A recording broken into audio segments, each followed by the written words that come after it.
So good to see everybody here today. So glad you are here. If you're visiting with us, then welcome. You are our honored guest. We invite you back any time that you may have to be with us. We ask that if you are visiting with us, that you take one of those little cards out that you see in front of you and fill that out and put it in one of the boxes in the back. That's just so we get to know you and you get to know us, and we can express our appreciation for you being here this morning. Several years ago, there was a man named Botham Jean. Maybe you've heard about this story in the media before, but Botham was a member of the Church of Christ and a former student at Harding University. Back in, I think it was 2018, the woman pictured here on the screen, Amanda Geiger, entered his apartment and wrongfully shot him and killed him. And at her trial, the man in the picture that you see here on the screen is Botham's brother. And this is what he said to his brother's killer. He said, "I can't express how much you've taken from our family and how much it hurts. We've all done bad things in our past and need God's forgiveness, including me. So I want you to know I forgive you, and I want the best for you. What my brother would have wanted is for you to give your life to Christ and be forgiven by him." We've been talking about the upside-down kingdom for the past several weeks, how to live Jesus' way, and this man's statement and this man's actions toward his enemy directly reflect the heart of Jesus' kingdom. This morning, we are going to be talking about the biblical action of forgiveness that we see within the teachings of Jesus Christ. Now, first of all, I want to talk about what forgiveness is not, so we can define our terms properly. We're going to talk about what forgiveness is not, and then we're going to flip to the other side of the coin and talk about what forgiveness is, what forgiveness looks like practically and biblically. So, what forgiveness is not. Number one, it's not a demand to feel good about what was done wrong. Forgiveness is not feeling good about what was bad. Oftentimes, I believe we embrace an idea that forgiveness is like a magic pill that completely extinguishes all negative feelings within us. That's not biblical forgiveness. Forgiveness is not the command to feel good about another person's sin against us. It's not a demand to feel good about what was done wrong to us. Likewise, forgiveness is not a release from the consequences of sin. The Hebrew writer says in Hebrews chapter 8, verse 12, For I will be merciful toward their iniquities, and I will remember their sins no more." Even when God forgives our sin and removes our guilt, that doesn't mean that he removes the consequences of those sins in our lives. Because the Hebrew writer says just a few chapters later, in Hebrews chapter 12, verses 6, and then skipping to verse 10, he says, "For the Lord disciplines the one he loves and chastises every son whom he receives.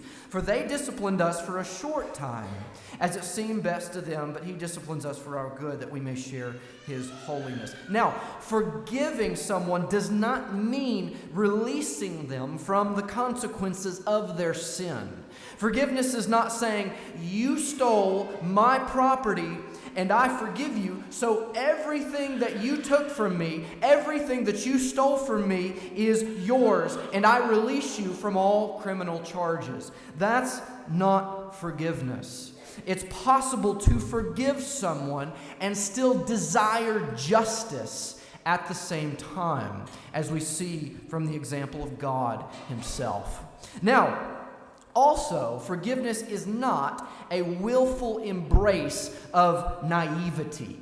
Forgiveness doesn't mean that I automatically trust the person that wronged me again.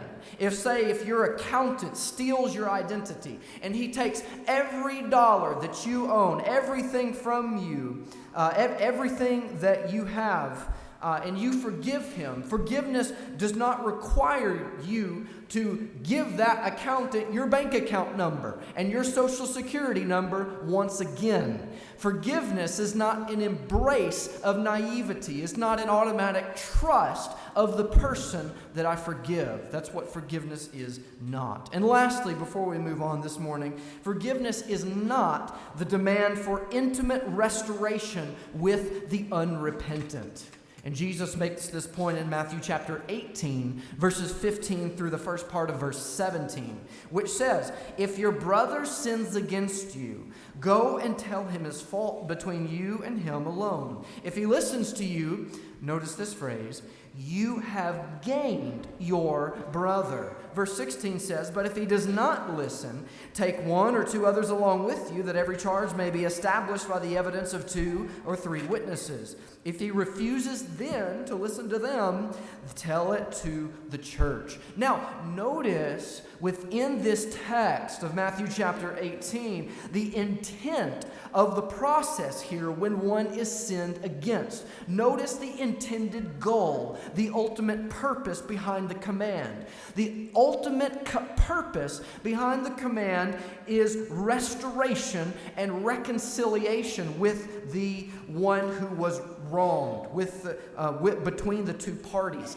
That is the ultimate goal when one is harmed by the sin of another. A full turning from sin to righteousness and reconciliation with God and man.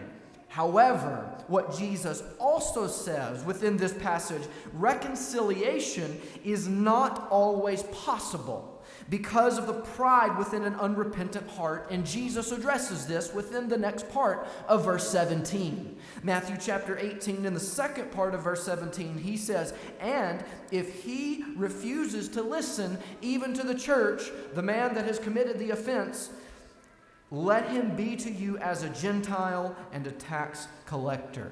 So Jesus says that after a sincere attempt at reconciliation is made and the sinner proves that they are unwilling to humble themselves and repent, Jesus says, let them be to you as a Gentile and a tax collector. The point of this passage is that when one who has wronged you does not repent with contrition, with confession, with conversion, and a recognition of their sin, what they are doing is cutting off the full work of forgiveness. They're destroying the completed product of forgiveness. They are not allowing forgiveness to deliver the finished product of restoration and reconciliation of the relationship. And Jesus does not demand us to continue to pursue such restoration when one is consumed with pride. So forgiveness, when we talk about it biblically, it is not a demand for intimate restoration and reconciliation with a prideful, unrepentant heart that is not willing to recognize the sin and repent. Now, with that being said, let's talk about what forgiveness is. We've talked about what it is not. Let's talk about what it is biblically and what it looks like practically. Now, forgiveness happens within the heart of a person when these 7 actions are extended. This is forgiveness. Number 1, forgiveness happens when a resistance against thoughts of revenge occurs. In Proverbs chapter 20, verse 22, it says, "Do not say, 'I will repay evil.' Wait for the Lord, and he will deliver you." Forgiveness happens when we commit to resisting natural thoughts of vengeance toward the one that wronged us. When we resist, when we refrain from those thoughts of vengeance. Number 2, a refrain from retaliation accompanies a forgiving heart.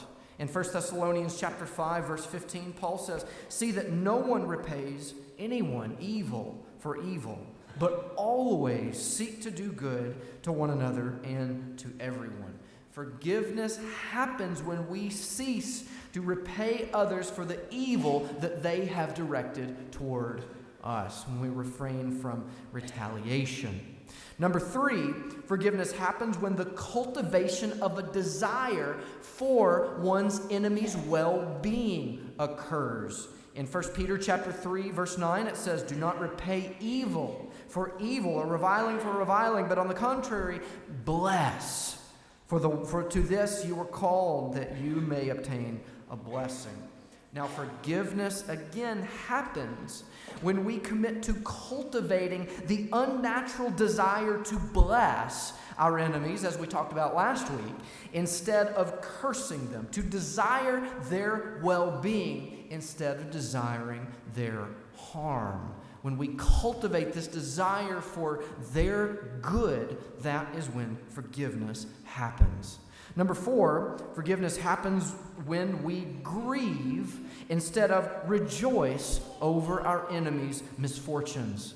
In Proverbs chapter 24, verse 17, it says, "Do not rejoice when your enemy falls, and let not your heart be glad when he stumbles." Again, forgiveness happens when we extend pity and mercy and compassion toward the one that has wronged us, and grieve when they hurt instead of rejoice at their calamities. When we grieve instead of rejoice at their misfortunes, forgiveness has taken place. Number 5, forgiveness happens when a continuous prayer for their welfare occurs within my life. In Matthew chapter 5, verse 44, like we read last week, Jesus says, "But I say to you, love your enemies and pray for those who persecute you." Forgiveness happens when my enemy is regularly incorporated into my prayer life, and I consistently and regularly pray for their good and for God to give them what is best. When we pray for our enemies consistently, forgiveness occurs. Number 6, forgiveness happens when an attempt at reconciliation, when a sincere attempt at reconciliation is made. Matthew chapter 5, verse 9 says, "Blessed are the peacemakers, for they shall be called sons of God." Forgiveness happens when the pursuit of peace and reconciliation, not division and strife, take place in one's life when one is sinned against, when one is wronged.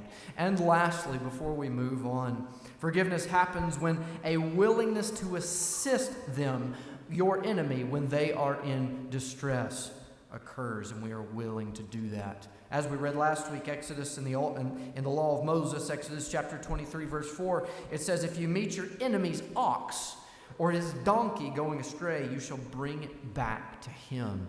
Jesus says the exact same thing in Matthew chapter 7, verse 12, when he says, "So whatever you wish that others would do to you, do also to them, including your enemy. For this is the law and the prophets." This is the foundational principle that the whole law is built upon, in other words. Forgiveness happens when a willingness to assist occurs when our enemy is in distress. Now, that's what forgiveness looks like. That's what biblically forgiveness is, and that's what it looks like in action.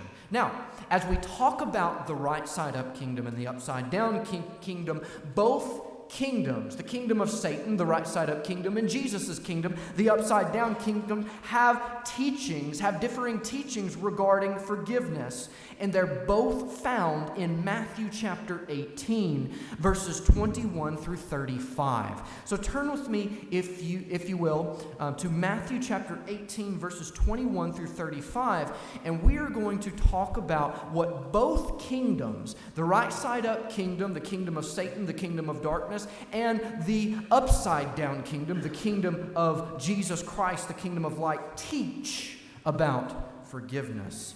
First, let's talk about what the right side up kingdom teaches concerning forgiveness. Now, hopefully we've seen and we understand as we've gone throughout this series, to understand the right side up kingdom's idea of forgiveness, we must look at the opponents of Jesus and what they taught. Here are a few first century rabbis that lived in the time of Jesus. in Judaism. Here's what some of them taught. Rabbi Joseph ben Hanina, he is quoted as saying, "He who begs forgiveness from his neighbor must not do so more than 3 times." So if your neighbor sins against you 3 times, you are released of your duty and your obligation to forgive them.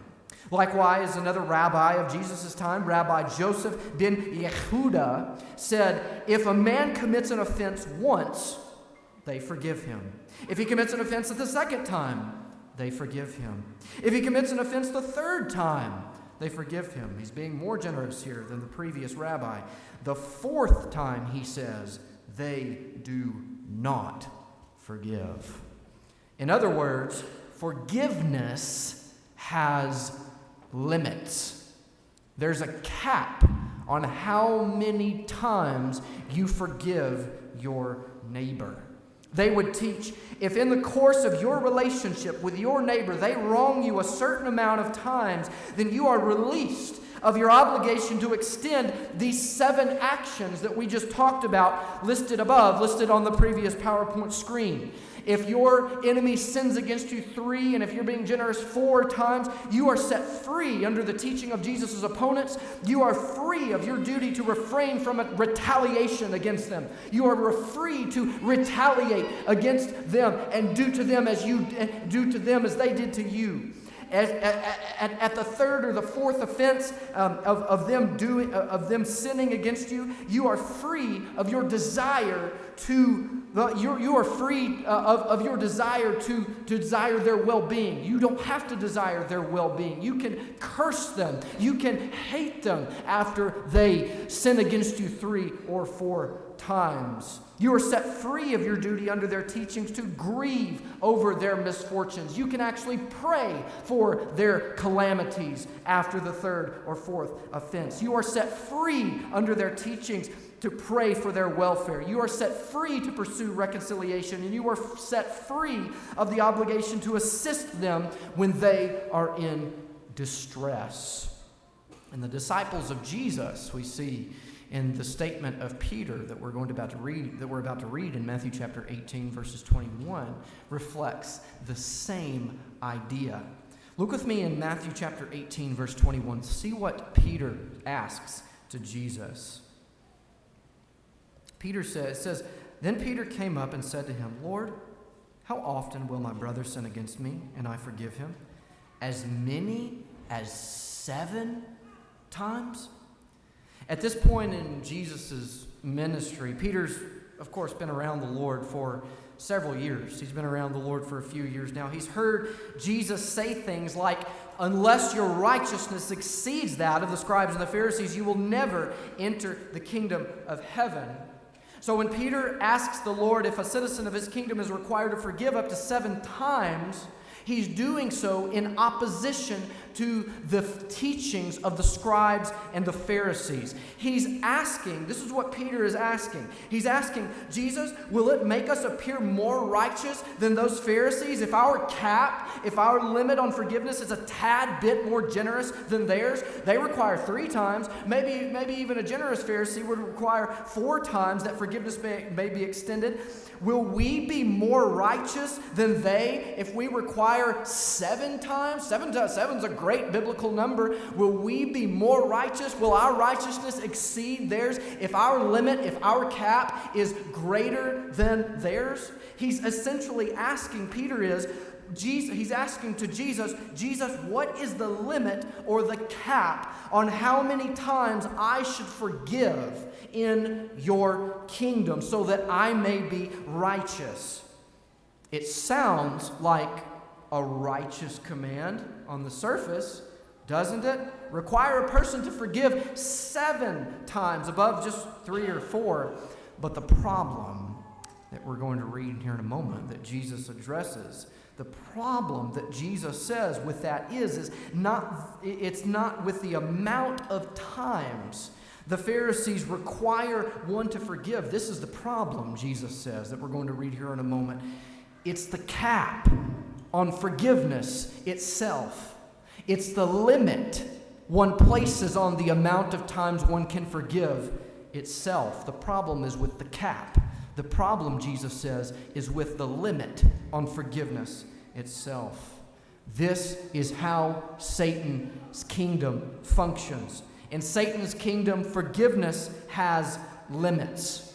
In Satan's kingdom, each person keeps a scorecard for every relationship they have. When you hurt me, to a certain extent, I'm free to desire your harm instead of your well-being. When you take from me and leave me in a state of bitterness, I'm free to retaliate against you. When you malign my name and my reputation, I'm free to permanently cancel the relationship and withhold my pursuit of restoration. When you abuse those that I love, I'm free to pass by on the other side of the road when you are in distress and when calamities happen to you. This is how the world works. Forgiveness only occurs when the scorecard has not reached its maximum in the right side up kingdom. But when the scorecard reaches its limit, forgiveness is exterminated. It's extinguished. And I'll say, as far as this teaching and this mindset goes, true love, true unadulterated, pure love can never exist when it keeps a record of wrongs. And this is the defining mark of the right side up kingdom. Forgiveness of others has limits. Now let's talk about what Jesus teaches and how he replies to Peter and the nature of his kingdom. In Jesus' kingdom, in opposition to the right side up kingdom, Jesus teaches that forgiveness is not limited, is limitless in his kingdom. Look at how he replies in Matthew chapter 18, verse 22. In Matthew 18:22, Jesus said to him, I do not say to you, Peter, 7 times, but 77 times. And if you read in the Gospels and you read Jesus' teachings, oftentimes when he teaches, he uses hyperbole to make a point, and this is one of those instances. Jesus is saying that in his kingdom, this is what he is communicating to Peter through hyperbole. Jesus is saying that there is no cap. Peter, that's the problem. That's the problem that the right side up kingdom has. It doesn't matter how many times you say it's legitimate to forgive somebody. The problem is there is a limit itself on forgiveness. In Jesus' kingdom, this is exactly what he's saying. There is no cap. There is no limit on forgiveness. There's no scorecard when it goes for our personal relationships. Forgiveness is limitless. There is no limit to how many times one with a forgiving heart will express these 7 qualities that we talked about previously to their enemy in Jesus' kingdom. Refraining from retaliation against them, desiring their well-being, grieving over their misfortunes, praying for their welfare, pursuing reconciliation, assisting them when they are in distress. In Jesus' upside down kingdom, there is no limit to the extent those actions will be expressed towards one's enemy. Now, with that being said, I believe that it's natural for us as human beings to question that because it's radical. It's a radical teaching when we compare it to our human nature. It's a radical teaching on forgiveness. I mean, forgiveness is limitless? What? How could that be true, Jesus? Do you know? Do you have any clue? Do you have any idea what this person did to me? Why should I forgive him when he repents? That's why Jesus answers. He gives us an answer to that question. Jesus answers 2 vital questions in the parable concerning the limitless nature of forgiveness. Let's talk about those for a moment. Andy read the parable. We're not going to read it again. He read it for us a moment ago. But we're going to answer, or Jesus answers two questions regarding the limitless nature, the radical teaching of forgiveness within the upside-down kingdom. And here they are. Here's the first question. Why should our forgiveness of others be limitless? I mean, Jesus, do you have any clue what this person did to me? Why should my forgiveness of somebody be limited? Why should those 7 actions that we talked about be expressed toward my enemy? Quite simply, here's Jesus' answer. Because the Father has forgiven us of an insurmountable and unpayable debt. If you look within the parable, the 10,000 talents that the man in the parable owed, it's not equivalent to 10,000 US dollars. I'm sure several of you have $10,000 sitting in your bank account right now. It could easily pay that off if that is what that meant. That's not what that means. 10,000 talents is not equivalent to 10,000 US dollars. The amount the servant owes is roughly 150,000 years worth of wages. This parable is almost, the amount that Jesus says here, this is almost meant to be humorous. This is an unpayable debt. A person cannot pay this kind of a debt in one lifetime. The servant in this parable owes so much to his master that if he worked every day for 1,000 lifetimes, he would never be able to pay what he owed. But the master, possessing mercy, grace, compassion, and forgiveness, forgave him the debt when he asked. And this is, of course, exactly what Jesus has done for us. Jesus says in Luke 23:34, and Jesus said while he's on the cross, Father, forgive them, for they know not what they do. As Jesus is being crushed by the wrath of God, which is the force of billions of eternities in hell, he cries out, forgive them because they have no idea what they are doing. The implication of this is that what we owe God because of our personal sins that we have committed is not even possible for us to pay. The eternality of hell reflects the gravity, the weight of our sins, and preaches to us the very fact of our inability to pay for them. But Jesus has paid the price, being the God that he is. He says Paul says in Ephesians chapter 4, verse 32, be kind to one another, tenderhearted, forgiving one another. Here's why. Here's the why we should forgive each other a limitless amount. As God in Christ forgave you. In Jesus' kingdom, forgiveness is limitless because God the Father has displayed an unlimited amount of forgiveness toward his children through the offering of Jesus Christ. We offer unlimited forgiveness simply because God has done the same for us and much, much more. That's the first question and the answer to it. Jesus answers a second question within the parable. If you read verses 28 through 35, that second question is, what is the result of limited forgiveness? If I am only willing to forgive my neighbor a limited amount, what's the result of that? Quite simply, the result of limited forgiveness is that God's forgiveness of you will also be limited.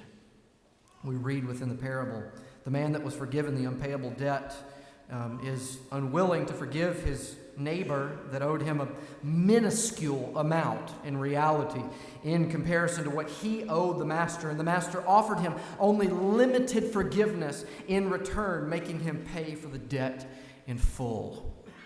And Jesus says in Matthew chapter 6, verse 15, but if you do not forgive others their trespasses, neither will your Father forgive your trespasses.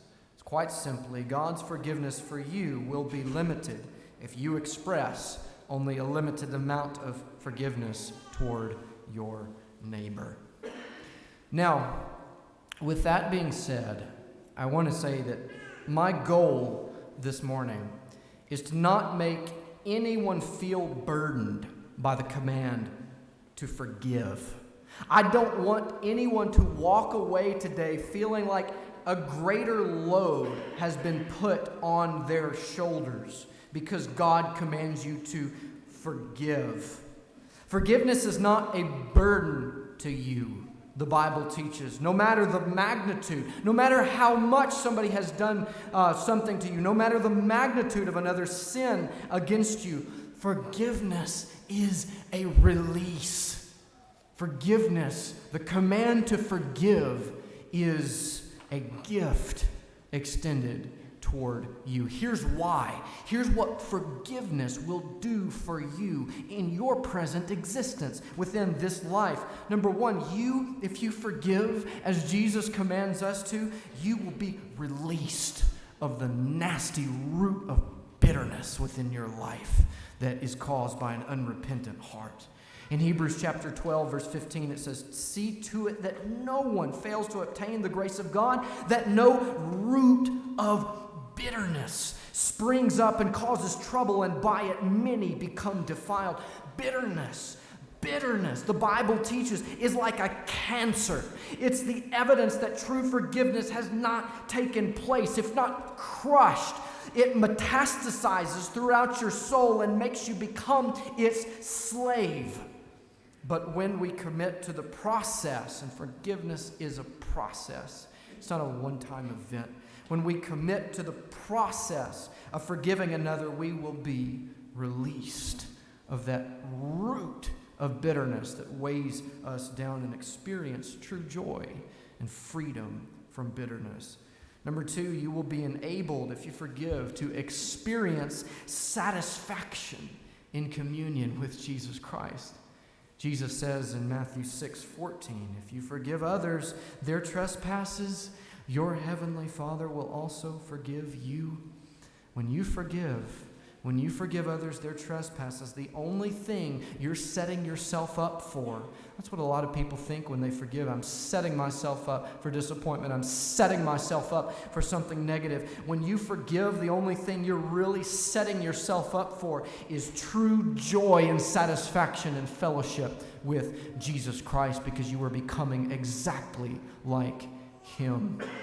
And lastly, you will become a living reflection, if you forgive, of God's heart.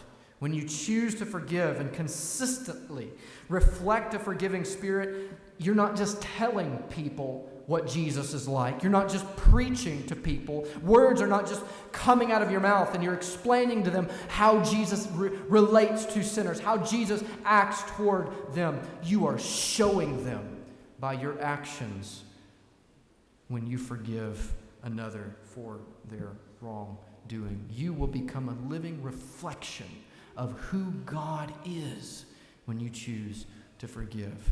As we wrap up this morning, as we learn to forgive, here are just a few points that will help us.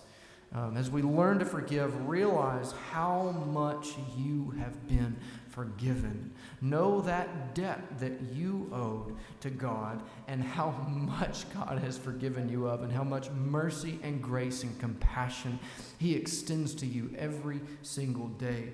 Bask in God's sweet forgiveness day by day. Never take your focus, never take your gaze off the sacrifice of Jesus Christ and what He's done for you, what He offers to you, and what He gives you every single day. And that is His very heart, a heart filled with grace and mercy and compassion.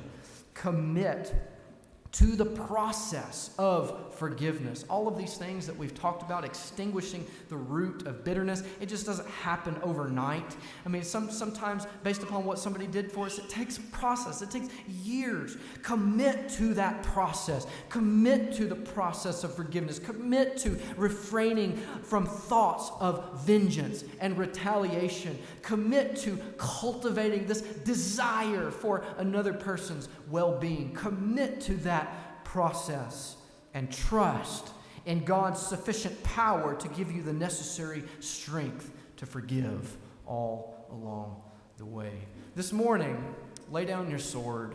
Lay it down. Lay it down.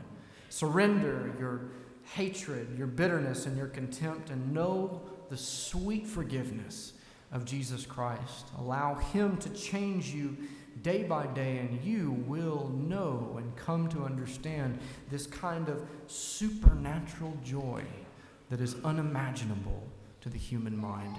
If you have any need this morning, if you wish prayers from the church, or if you wish to begin a relationship with the Lord Jesus Christ in baptism, why don't you come forward this morning as we stand and as we sing.